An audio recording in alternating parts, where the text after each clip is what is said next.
কে সবাই দেখিয়ে দিয়েছে। ছেড়ে দাও, গাড়ি ছেড়ে দাও ভাই, গাড়ি ছেড়ে দাও। দাদা, হ্যাঁ, সকাল সকাল দেশের বাড়িতে ঈদের সেলিব্রেশন হলো। আমরা প্রত্যেক বছর এখানে ঈদ সেলিব্রেশন করি পরের দিন সেমাই নিয়ে। এখানে দীপাবলি হয়, বিজয়া সম্মেলন হয়, হোলি হয়, আজকে ঈদও করলাম সবাইকে নিয়ে খুব উৎসাহের সঙ্গে। আজকে রবিবার, সকলেই প্রায় বাড়িতে থাকেন। আপনি কলকাতা শহরে খড়গপুরের প্রচার কখন হবে? যাচ্ছি, আজকে দুপুর থেকে প্রচার আছে। প্রচার এখনও শুরুই করিনি আমরা, যেভাবে হয় সাধারণ বাকি পার্টির কর্মীরা বাড়ি বাড়ি গিয়ে প্রচার করছেন। আমিও বিভিন্ন অনুষ্ঠানে যাচ্ছি, প্রোগ্রাম আছে আজকেও একটা, ওখানে গিয়ে সেখানে দেখা করব। বাকি প্রস্তুতি চলছে। রেড রোডে মুখ্যমন্ত্রী একটা ঈদের জমায়েতে ধর্মীয় অনুষ্ঠান থেকে রাজনৈতিকভাবে যে মন্তব্য রাখলেন, গালিগালিপ্ত করার চেষ্টা করছে ঈদের মন্তব্য ব্যবহার করে। মানে মমতা ব্যানার্জি ধার্মিক জায়গা থেকে রাজনীতির কথা বলেন, আর রাজনীতিক মঞ্চ থেকে ধর্মের কথা বলেন। এটা ওনার পুরনো অভ্যাস, এটাই ওনার রাজনীতি। কিন্তু যেভাবে উনি মুসলমানদেরকে সমাজ থেকে আলাদা করছেন, দেখাচ্ছেন, কিংবা প্রধানমন্ত্রী সম্বন্ধে কালকে যে কমেন্ট করেছেন অনুপ্রবেশকারী বলছেন, আমার মনে হচ্ছে ওনার পুরনো রাজনীতিটা ফেল হয়ে যাচ্ছে, মাথাটা ঠিক নাই।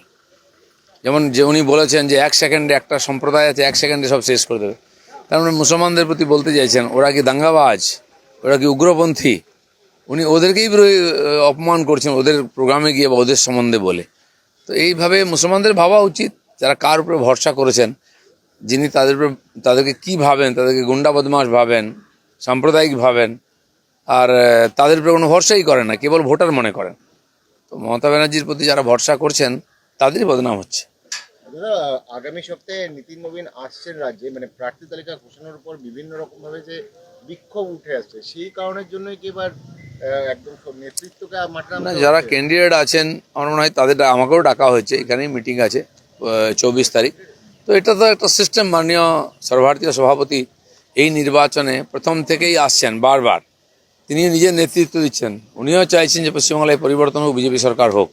তো স্বাভাবিকভাবে তাকে আমরা চাইবো। আমাদের যুবার নেতৃত্ব উনি, তার উৎসাহ, তার অভিজ্ঞতা দুটোই আছে, সেটা আমাদের কাজে লাগবে। আজিকার ঘটনায় গতকাল তার পরিবারের কাছে যখন মিডিয়া যায় তখন পরিবাররা তারা জানায় কি যে ছেলেটি যে মারা গেছে সে তৃণমূল করত এবং মুখ্যমন্ত্রী পছন্দ করত, কিন্তু এবং যে এলাকায় তার বাড়ি সেখানকার তৃণমূল কর্মীরা বা তৃণমূলের কাউন্সিলররা সঞ্জয় দাস তারা চাইছেন না কি খবরটা টেলিকাস্ট হোক। সেই এলাকায় লোকদেরকে তাড়াচ্ছেন, মিডিয়াদেরকে তাড়াচ্ছেন এবং সেখানে হুমকি, ওপেন হুমকি চ্যালেঞ্জ দিচ্ছেন তারা। দেখুন, টিএমসির পেছনে আরজিকর পড়ে আছে। যে দুর্ঘটনা হয়েছিল 2 বছর আগে, সারা বিশ্ব জুড়ে আমাদের মুখ পড়েছে, সরকারের মুখ পড়েছে, সেটাকে চাপা দেওয়ার চেষ্টা করেছেন। বামপন্থী যারা আন্দোলন করেছেন তাদের সঙ্গে সেটিং করে চাপা দেওয়ার চেষ্টা করেছেন। হাইকোর্ট, সুপ্রিম কোর্ট পর্যন্ত চাপা দেওয়ার চেষ্টা করেছেন। কিন্তু পশ্চিমবাংলার মানুষের মনের মধ্যে যে জনরোষ ছিল, মানুষ সেই জনরোষকে আছড়ে ফেলেছে রাস্তার উপরে। হাজার হাজার লক্ষ লক্ষ সংখ্যায় মানুষ নীরবে আর বাতি জ্বালিয়ে তার বিরোধিতা করেছে। আবার আরজিকর, এক তো এই ধরনের যারা হসপিটাল যেগুলো আছে আমাদের ঐতিহ্যশালী হসপিটাল, তার নাম আছে, মানুষ বিশ্বাস করে, সেগুলো মৃত্যু ফাঁদে পরিণত হয়েছে। আর এখানে যে ঘটনাগুলো ঘটছে নেগলিজেন্সির জন্য, কারণ অযোগ্য লোকেদেরকে টাকা দিয়ে করে পার্টির লোকদের ঢোকানো হয়েছে, কেউ কাজ করে না, কারো এফিসিয়েন্সি নেই, বারবার ঘটনা ঘটছে, সব পিঠ বাঁচাতে ব্যস্ত। তো এইগুলোকে তারা চাপা দেওয়ার চেষ্টা যায়, তার নিজের লোক, বাড়ির লোক মারা গেলেও তারা চেপে দেবে, কারণ রাজনীতিক লাভটাই তাদের কাছে বড়। দাদা, আপনার স্ত্রী অর্থাৎ রিঙ্কু মজুমদার বারবার বলেছেন তার আপনার পরিচয় অর্থাৎ স্ত্রীর পরিচয় বা স্বামীর পরিচয় বাদ দিয়ে তার রাজনীতির প্রেক্ষিতে একটা পরিচয় রয়েছে এবং ড্রপ বক্সে তিনি তার বায়োডাটা ফেলেছিলেন। তবে দেখা গেল প্রার্থী পদ হিসেবে তাকে, প্রার্থী হিসেবে তাকে মনোনীত করা হলো না। এই বিষয়ে নিয়ে আপনি কিছু বলবেন রাজনৈতিক সত্তা থেকে? না, পার্টির প্রত্যেকটি কর্মীর অধিকার আছে পার্টির কাছে তার আবদার রাখার। হাজার হাজার লোক আর টিকিটের জন্য বিধানসভায় অ্যাপ্লিকেশন করেছে, উনিও করেছেন। তো পার্টি দেবে কি দেবে না সেটা পার্টির ব্যাপার, ওনার ব্যক্তি স্বাধীনতা আছে। উনি আগে থেকেই পার্টিতে ছিলেন কর্মী হিসেবে, আমি একজন পার্টির কর্মী। তো সেই হিসেবে অনেকেই চেয়েছেন, কেউ পেয়েছেন, কেউ পাননি। চলো, ধন্যবাদ। আজ কেন্দ্রীয় মন্ত্রী বাড়িতে একদম বৈঠক রয়েছে, জেপি নাড্ডা সবাই থাকবেন। 39টা আসন যে রয়েছে সেই নামের জন্য একদিকে এমন বাংলায় আসতে হচ্ছে, অন্যদিকে কি সেখানে মিটিং করতে হচ্ছে? না, ওখানে পার্লামেন্টারি কমিটির মিটিং হয়, পার্লামেন্টারি বোর্ডের, তারাই শেষ অনুমতিটা দেন, লিস্ট তৈরি করেন। তাদের অনুমতি ছাড়া আমাদের প্রার্থী ঘোষণা হয় না। একজনের হলেও তাদের সামনে যেতে হয়।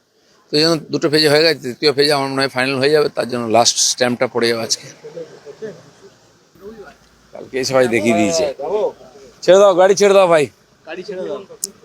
দাদা সকাল সকাল যে সেবাইটি ঈদের সেলিব্রেশন হলো, আমরা প্রত্যেক বছর এখানে ঈদ সেলিব্রেশন করি পরের দিন সেমাই নিয়ে।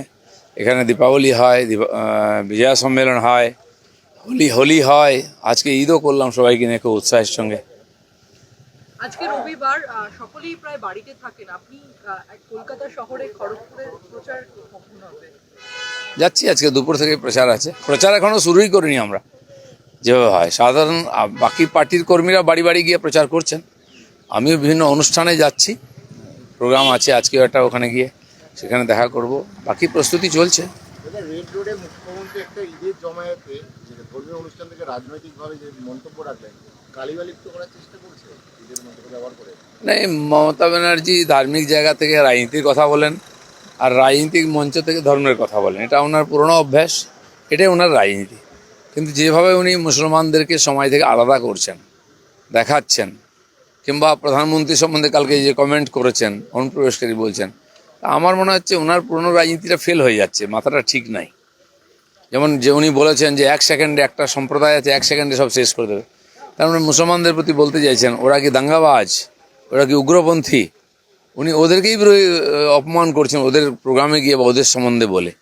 তো এইভাবে মুসলমানদের ভাবা উচিত, যারা কার উপরে ভরসা করেছেন, যিনি তাদেরকে কি ভাবেন, তাদেরকে গুন্ডা বদমাশ ভাবেন, সাম্প্রদায়িক ভাবেন, আর তাদের উপরে কোনো ভরসাই করেন না, কেবল ভোটার মনে করেন। তো মমতা ব্যানার্জির প্রতি যারা ভরসা করছেন তাদেরই বদনাম হচ্ছে।